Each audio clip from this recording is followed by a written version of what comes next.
परिणाम करतो तिथे मोक्ष आहे. मोक्ष आणि संसार तुम्हाला बाहेर कुठेही नाही. सिद्ध भगवान जिथे सिद्ध होतात तिथे सिद्ध भगवान राहतात का? जिथे सिद्ध होतात तिथे सिद्ध भगवान राहतात का? जिथे राहतात तिथे सिद्ध होतात का? नाही. तुम्ही माता पित्याच्या घरी जन्मला माताच घरात राहता कुठे? मग जिथे जन्मलं नाही तिथे राहता आणि जिथे जन्मला तिथे राहता का? काय दुसरं राहिलं?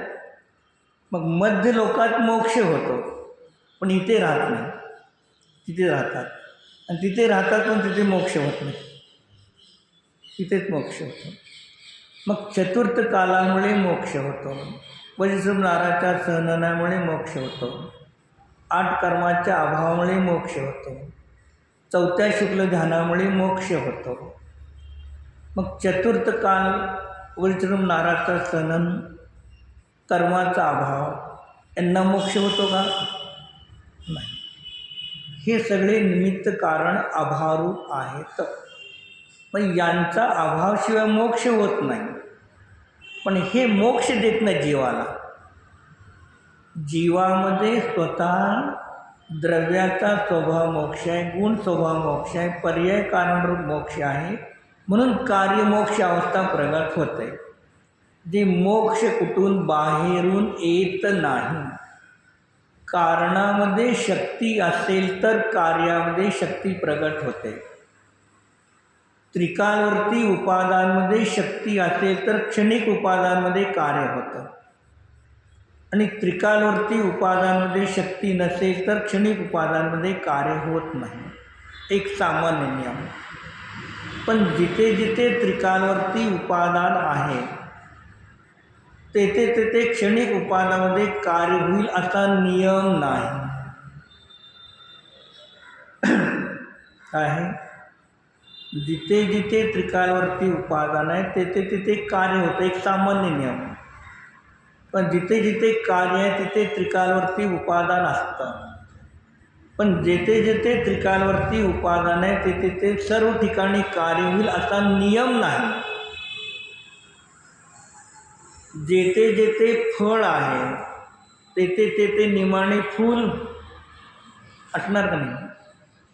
जे कार्य फळ आहे तर तिथे निमाणे फूल असणार आहे. पण जिथे जिथे फूल आहे तिथे तिथे फळ आहे का? याचा अर्थ करा. जिथे कार्य असेल तिथे निमाणे कारण असणार आहे. पण जिथे कारण आहे तिथे सर्व ठिकाणी कार्य होईल असा नियम. मग अभव्यापसेनी भव्यापसे. कारणरूप आत्मा सर्वांचा समान आहे.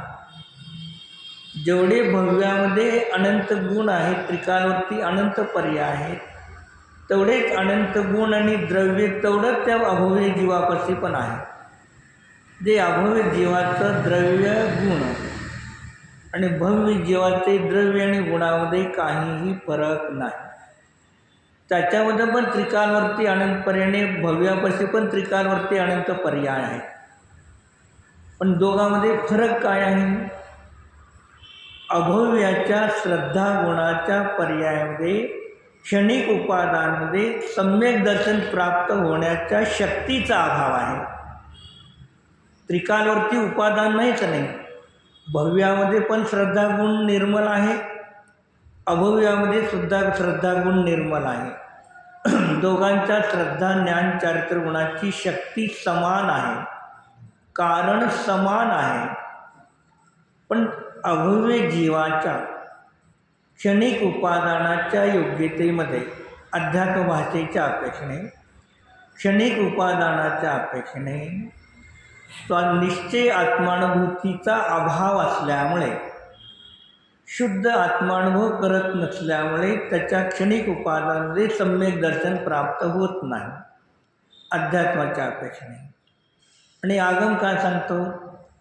त्या अभव्य जीवामध्ये 7 कर्म प्रकृतीचा उपशम क्षोक्षम क्षय होत नाही. म्हणून या अपेक्षेने त्याच्यामध्ये काय आहे? भेद आहे. जे सम्यक दर्शनाच्या प्राप्तीपासून निर्वाणाची प्राप्ती या क्षणिक उपादानाच्या कार्याच्या होणे आणि न होणे या अपेक्षेने भव्य आणि अभव्याचा भेद केलेला आहे पर्यायगत. पण त्रिकालवर्ती उपादानामध्ये दोघांमध्ये काहीही फरक नाही. म्हणून त्याला हमेशा उदाहरण देता नाही. 3 स्त्रिया आहेत. एकाने विवाह केला, संतती उत्पन्न झाली. एकाने विवाह केला पण वांज असल्यामुळे पुत्र उत्पत्ती झाली नाही.